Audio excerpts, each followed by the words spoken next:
We value your input and appreciate your continued support. Remember to explore our continuing education programs on the Multicultural Counseling Institute's website. We have a live CE webinar on January 26th, taught by Dr. Myrna Mejia on cognitive behavioral therapy for chronic pain with Hispanic clients. I hope to see you there. Now onward to today's episode. During the month of December, it is often a period of religious celebrations, which in many cases can be quite joyous. Unfortunately, that is not always the case for some of our clients, especially those who have experienced religious trauma. What is religious trauma? What might be some unique experiences of religious trauma in the Asian American community? And what does it mean for a religious environment to be considered high control? More importantly, in addition to the standard treatments for trauma, what are some of the intrapersonal experiences we might tune into when working with Asian American clients who have experienced religious trauma? Welcome to People of Color in Psychology, the show that explores mental health topics specific to culture, diversity, and communities of color. I am your host, Jack Zen. Our guest today is Dr. Valerie Yeo, a licensed psychologist based in Portland, Oregon. Dr. Yeo's current work is in private practice, providing individual therapy and immigration-based assessments to adults. She also worked with psychology and counseling trainees in supervision and teaching roles. She also leads community workshops on topics including decolonizing therapy, liberation psychology, and religious trauma. Her clinical approach involves a social justice and anti-oppressive lens rooted in liberation and community psychology. And she has a specialty experience working with racial and religious trauma with the impact of oppression amongst BIPOC communities, Asian American communities, and the queer and trans folks, and individuals who are considering leaving or have left religious and spiritual communities. Dr. Yeo believes strongly in fostering connection between all parts of ourselves. Her work is centered around navigating the way in which our socio-political environments impact our present experiences.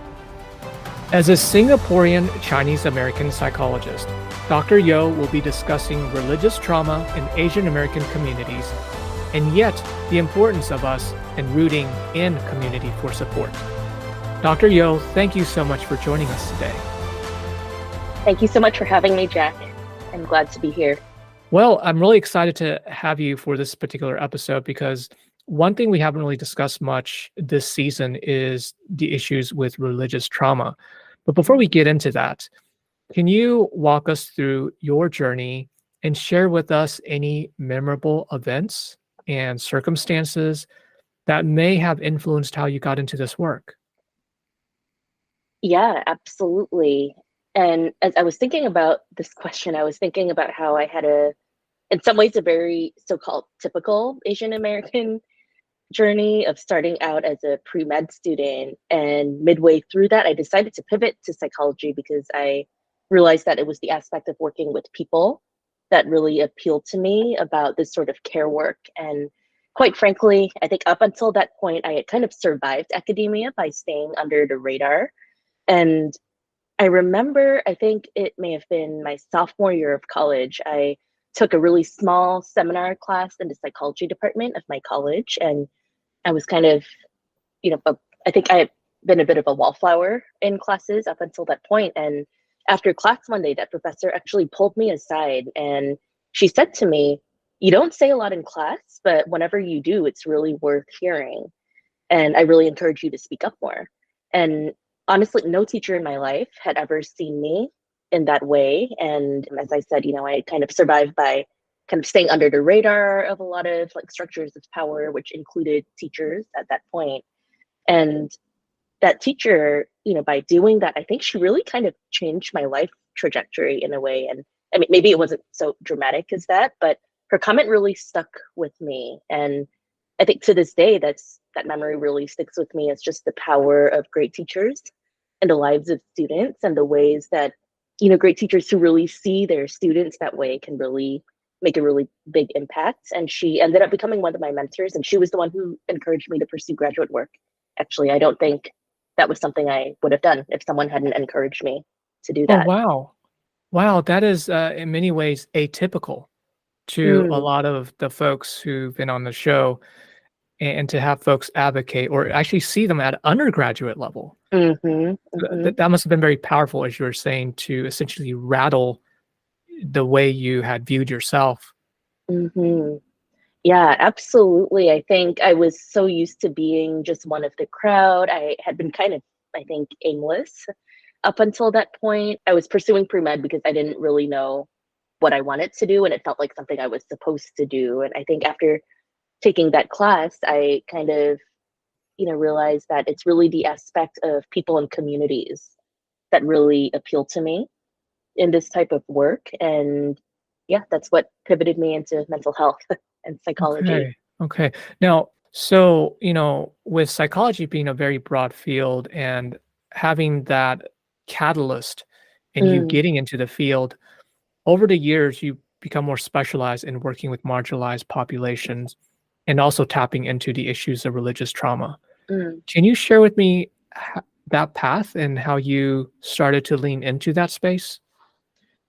Sure. Yeah, I think honestly, it had so much to do with my own experiences. I think when I first entered the field, I didn't really know exactly who I wanted to work with. I knew that, well, actually, I think in my mind, I always knew I kind of wanted to work with marginalized folks. I just didn't really know what shape that would take.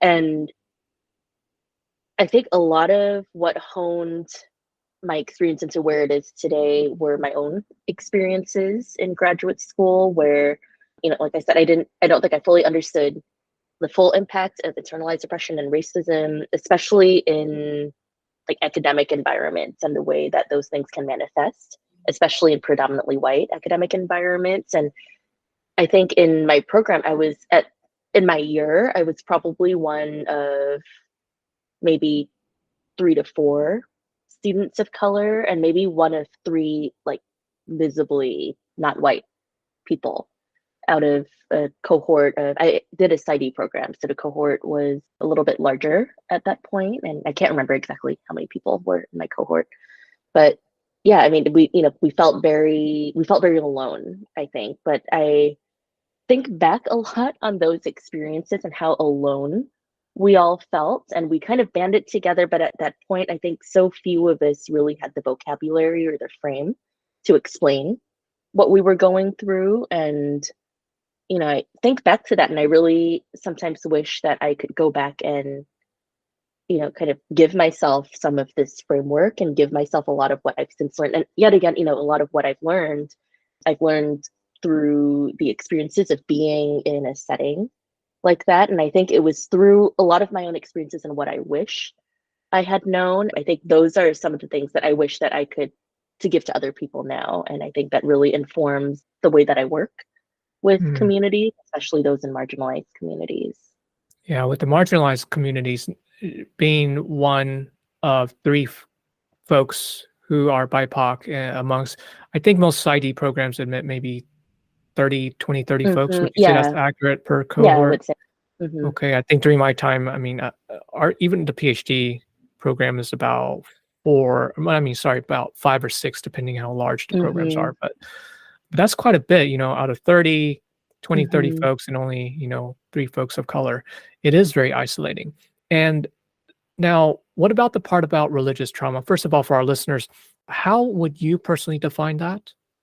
Yeah, really great question. So I think religious trauma is, any sort of like physical or emotional or psychological response to a trauma that happened in some sort of religious or spiritual environment, which could take the form of religious abuse in some way or any other sort of adverse religious experience. And I think the religious trauma happens when these experiences kind of chronically overwhelm someone's ability to cope and to return to a sense of safety or a sense of groundedness in their body. And so, in a way, it's not too dissimilar from other types of trauma more broadly, but I think the trauma that happens in a religious environment can have a particular edge to it because often it has to do with people's beliefs around the sacred.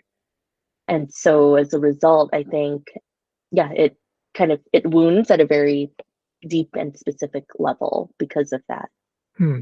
And when you're talking about this, the sacred connection with the religious institution, and I think when people are thinking about religious trauma, they may immediately jump to, sexual abuse, right? Something that's more Mm-hmm. defined. I guess I'm thinking about more the gray space. Is that you're trying to explore more of the gray area, not like the actual sexual abuse at the church per se, Mm-hmm. but something Yeah. else, this other category that isn't yet as explicit? Yeah, absolutely. And it's so funny. I actually recently just ran a workshop on religious trauma where I talked about this more specifically that I think when we're looking at things like religious abuse, most of the literature out there actually has to do with sexual abuse by clergy, particularly within the Catholic Church because of the abuse scandal that came out, I think it was in the early like 2004 or something like that. And I think that's such an important area of research, but I think, what that research kind of leaves out is that religious abuse can happen in any denomination. And, I think a lot of the abuse can be perpetuated by clergy and by leaders in the church, but it can also be perpetuated by people who are not in leadership roles. And that, a lot of this trauma too can be caused more broadly by things like, chronic marginalization and othering and feeling like an outsider if, for example, you're in a predominantly white religious or church space as a BIPOC person or as a queer and trans person who's not attending a church that, is affirming of your identity and who you are. And especially if you are in a space where, the professed values of that space are in direct contradiction to your ability to exist in the world as a full human.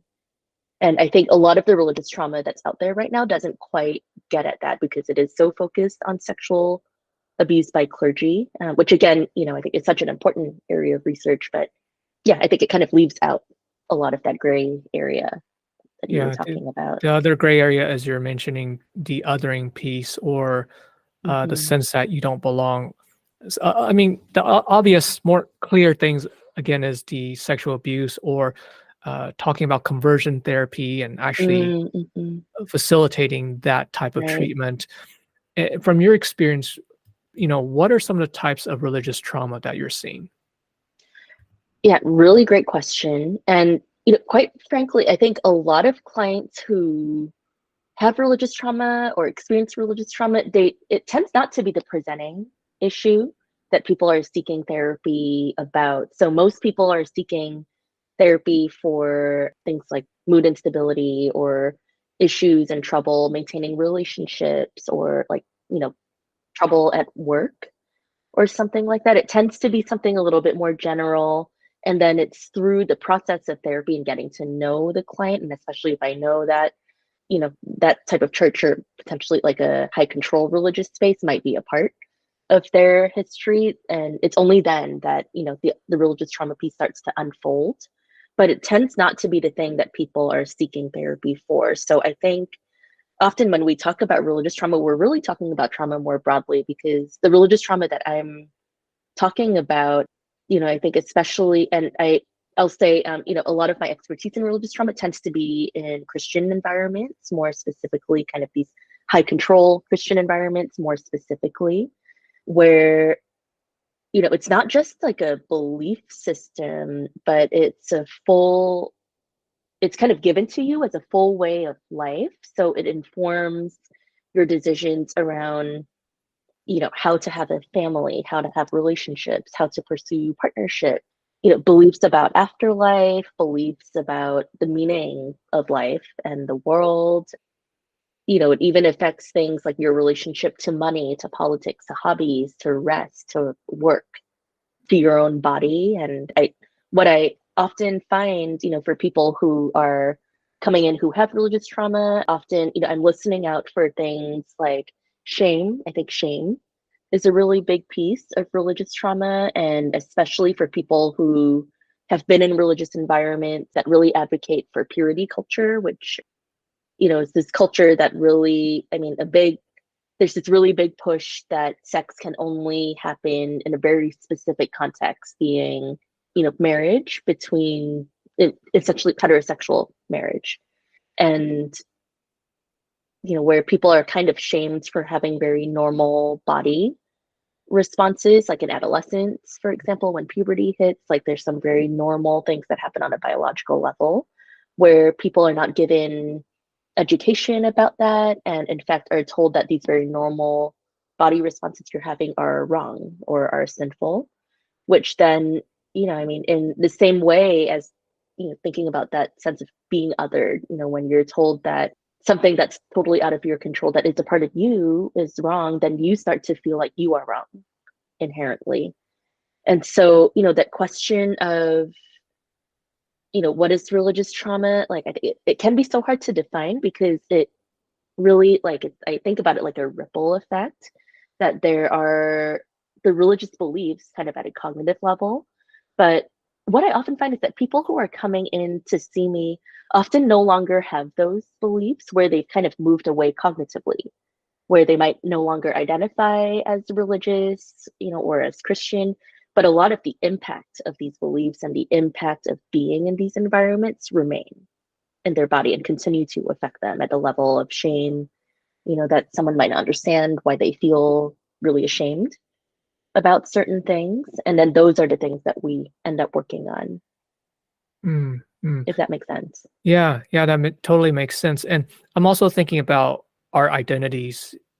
When you're bringing in the example of sexuality, puberty, particularly amongst the Asian American community, sex is Mhm. rarely talked about. And I'm just Yes. making an assumption based on my own experience. And so I'm curious, when one of the areas that you're talking about with religious trauma for Asian American communities, I was curious if there are certain nuances that you've detected that maybe if, let's say, a client comes in working with a therapist and the client is Asian, what are some of the nuances that they might want to tend to or pay attention to?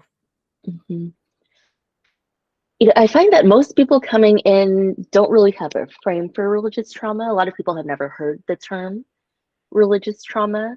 So again, often what people are coming in to address are things like ruptures in the family dynamic, or, ruptures in relationship dynamics in some way. And it's through getting to know them and kind of the unfolding of like the roots of, what they're going through, that we kind of uncover the religious trauma part. And I think especially with Asian American clients, of course, this is a generalization. Of course, you can find exceptions to, most things, but broadly, what I see is that I think a lot of Asian Americans, like the shame that really gets perpetuated in high control religious environments. And one thing I should note too here is that, I'm fully aware that there are religious communities that I think are really pro-social and beneficial to people. So those are not the communities that I'm addressing. Those are not the types of communities that I'm addressing.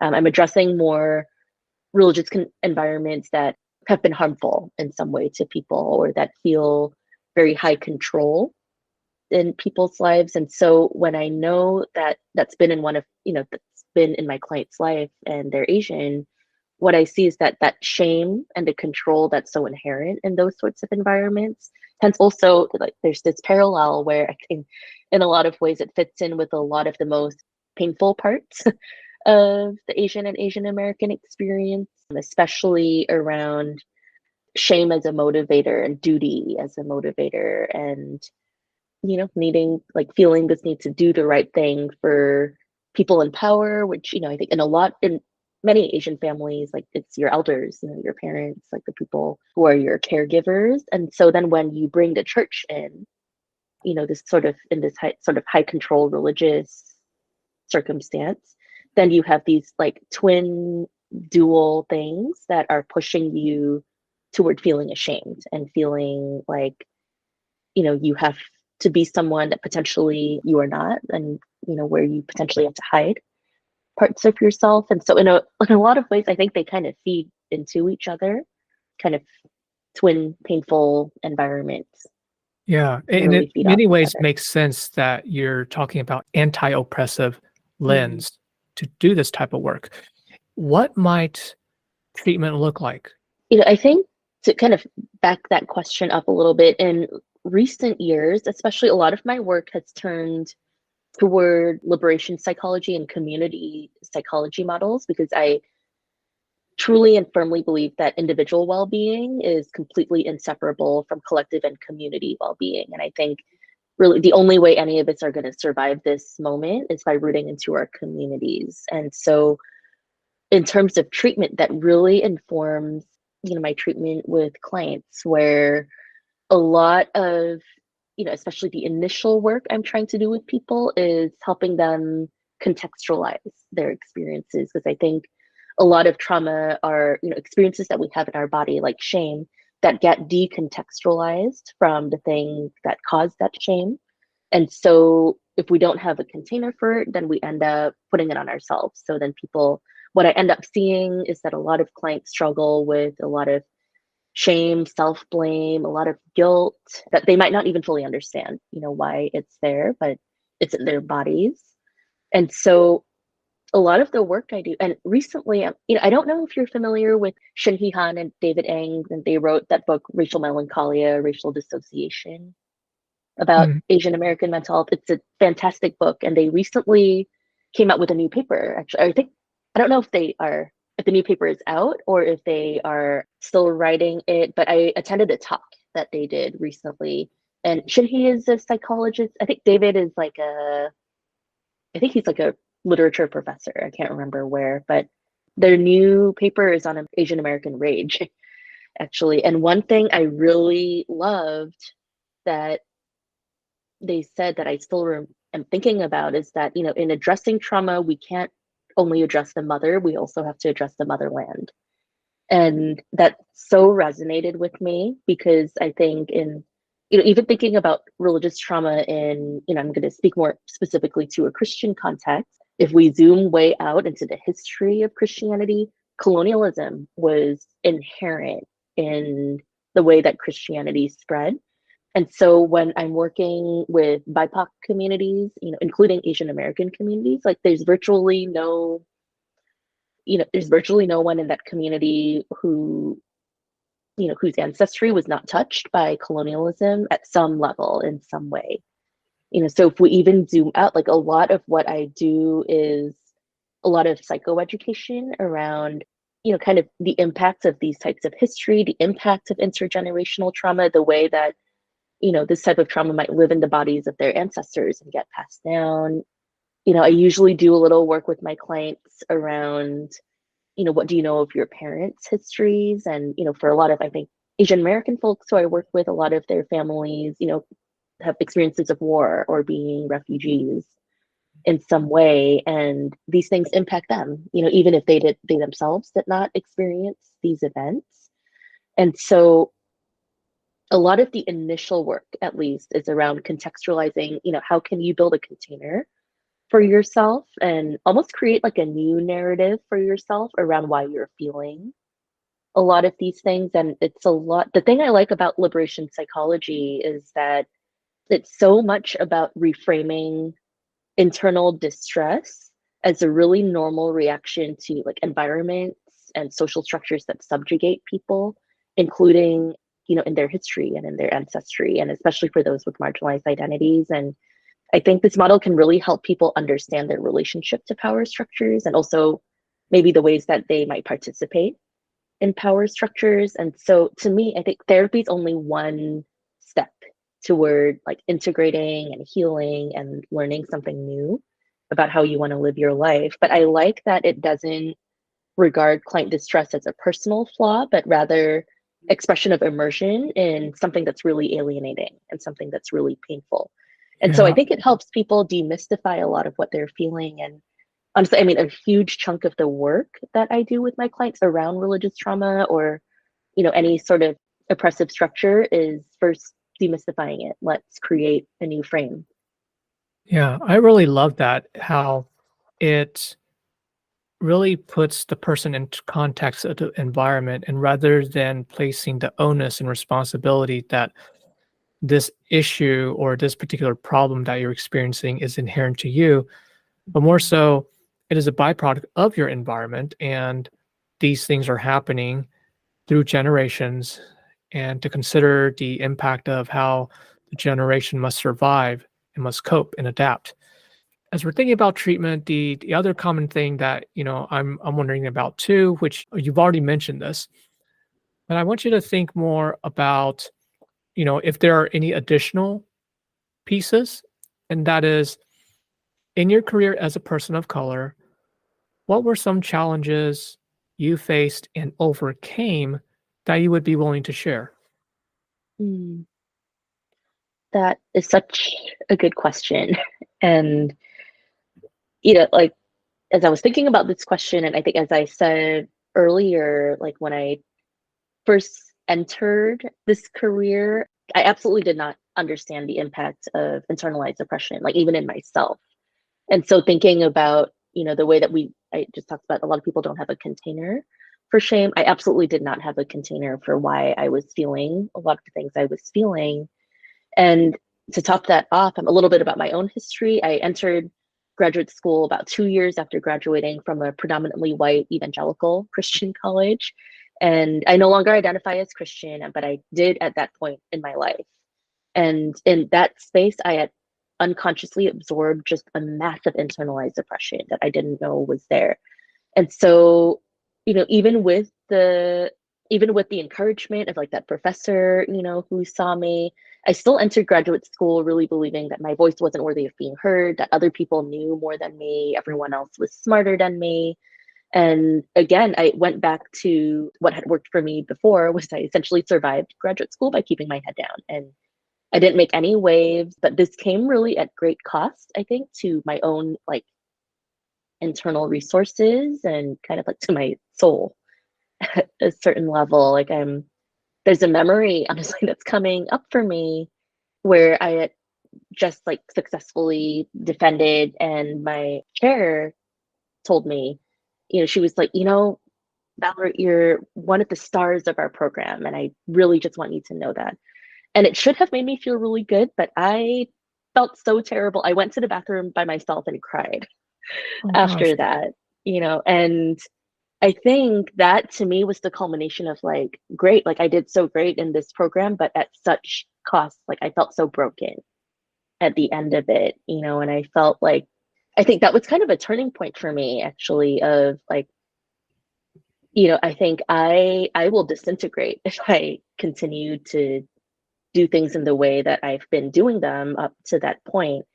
And I have compassion for my younger self going through that. Like I honestly still remember things that like white professors in my graduate program said to me that quite frankly were really cruel and very problematic, that I can't imagine they would ever have said to a white student. And rather than talking about it, even thinking about the resources that were available back then, there weren't that many resources. So what I did was that I felt so ashamed about it and I tried to hide it. I didn't tell anyone. I went through it by myself. And I also didn't have the vocabulary to name what was wrong or why this felt so wrong. So I think ever since graduate school, I think leaving academia, was a really helpful step for me. I feel like I've gained a lot of that vocabulary and knowledge around phenomena like internalized oppression and systemic oppression and the impact of colonialism on our field. And I've done a lot of work in my own personal journey, like to refine my own identity. And I, for all the, like, honestly, all the academic trauma that I endured, I'm glad I stayed in the field. There was a point where I considered leaving the field because I was so honestly traumatized by the environment. But truly, I, along the way have also met so many mentors, friends, and colleagues who they uplift me and they encourage me every single day, and I hope that we do that for each other. And I think they are who keeps me here, Mm. that they are who keeps me going with this work. And, I think that's part of why so much of what I try to tell my clients and so much of the message I try to get out, not just to my clients, but to my community, is to root into that community, because I truly don't believe we can do this ourselves. And I think, by engaging with that community, I was able to reflect on all the parts of my identity I had ignored before. And I feel so much stronger and more grounded as a result of these experiences. But it was a really long journey to get here. And it's a journey I'm still on. I'm still learning every single Mhm. day. Well, thanks for sharing that experience with us. In fact, it was very disheartening to hear that Mm, reaction, where you were given positive feedback. Hey, great work. You're one of our most successful students, and not to be able to appreciate that mhm, is very disheartening. And also mhm, recognizing the pain and suffering and the sacrifices you had to go through in order to become this so-called top student, which mhm. comes at a cost. There's also this Right. reinforcing mechanism. You're being verbally told and sort of bolstered in a way Mhm. in the eyes of some image that you're performing well. Yeah. But we have to question and slow down, say, wait, at what cost? And is this what I want to do? Mhm. Wow. Well, thanks for sharing that with us. Absolutely. And of course, the solution, as part of our episode's theme today, is rooting in community, especially when the community that maybe we were once a part of may have been non-welcoming, hurtful. And so the idea, what you're sharing here, is how do we seek out community outside of the existing structure? Mm. Yeah, absolutely. Okay, okay. Well, Dr. Yo, thank you so much for sharing everything that you've discussed with us, your insight, Mm. and frankly, a very brave journey that you've taken and continue to take. Mm. So I'm wondering, how do we support you? Honestly, I stay in conversation with each other. I love that you're doing this podcast, for example. I think, you're giving voice to a lot of people in our community, within our field, who might not otherwise have this sort of platform. And so, like, I see you as doing as a really big part of doing that sort of work. And I think the more we all do this work, the more we shift toward a better and more just world. And I truly believe that, and so I think, the support to me looks like just staying connected with each other, and, continuing to stay in conversation and speaking out about these things, that we've been silent about for so long, that our field, I think, kind of continues to encourage silence about. And Yeah, so, yeah, I think yeah. this is a part of the process. Okay. Well, Dr. Yo, thank you very much for being with us today. Yeah, you're so welcome. And thank you so much for having me today. I really appreciate this space. A huge thank you to our listeners. If you like what you've heard, please share and subscribe to our podcast, People of Color and Psychology. Other ways to support us include registering for continuing education courses or making a donation on the Multicultural Counseling Institute's website. We value your input and appreciate your continued support. You can send us an email, a message on LinkedIn, or send us a voice message on our website. Until next time, this is your host, Jack Sun.